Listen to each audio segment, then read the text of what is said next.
রাসায়নিকের মিশ্রণে 5 মিনিটে বানানো হচ্ছে ভেজাল দুধ, তাও আবার দুধের রাজধানী খ্যাত পাবনায়। তরল দুধ সরবরাহের অন্যতম দুই উপজেলা সাঁথিয়া আর বেড়ায় চলছে রমরমা ভেজালের কারবার। গোপন ফর্মুলার এই রহস্যময় মিশ্রণ শনাক্ত হচ্ছে না ল্যাক্টোমিটারেও। নিয়মিত আয়োজন আমাদের খাদ্যে আজও থাকছে দুধ নিয়ে অনুসন্ধান। দেশের তরল দুধের চাহিদার বড় একটি অংশের যোগান দেয় পাবনার বেড়া আর সাঁথিয়ার এই খামারগুলো। প্রতিদিন প্রায় 2 লাখ লিটার দুধ কেনা বেচা হয় এখানকার গো খামার আর শীতলীকরণ কেন্দ্রে। প্রাণী সম্পদ অফিসের হিসাবে এ অঞ্চলের 1500-র বেশি খামার থেকে যোগান হওয়া দুধ উৎপাদন আর যোগানের মাঝে রয়ে গেছে বিস্তর ফারাক। চাহিদা থাকায় কিছু অসাধু দুধ ব্যবসায়ী দুধে ভেজাল মিশিয়ে বিভিন্ন প্রতিষ্ঠানে সরবরাহ করে।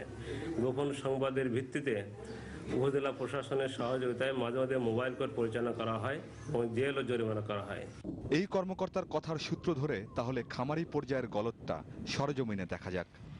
7 কেজি দুধের সাথে ভেজালের সব উপকরণ যোগ হচ্ছে একে একে।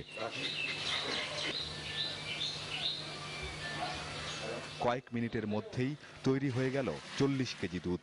টোটাল আমার খরচ পড়ছে 700 টাকা, আর আমি বিক্রি করবো 2000 টাকা। চেনি ছোটা দিয়ে বানালে পারে আমাদের ফ্যাটটা বেশি আসে, আর কোম্পানির লোকজনও দেখা যায় একটু আমাদের দেখে, এই জন্য আমরা এই সুবিধা পাই।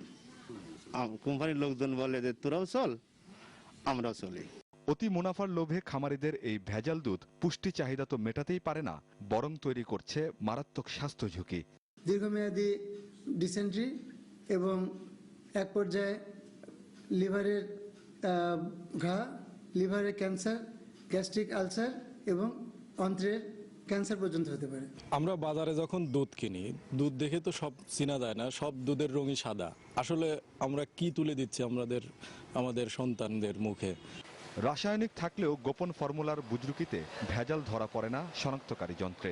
তাই দুধের নামে এই মিশ্রণ সমবায় আর দুগ্ধ বাজারজাতকরণ প্রতিষ্ঠানগুলোর হাত ধরে চলে যাচ্ছে ভোক্তা পর্যায়ে। আমিন বাবু, যমুনা নিউজ।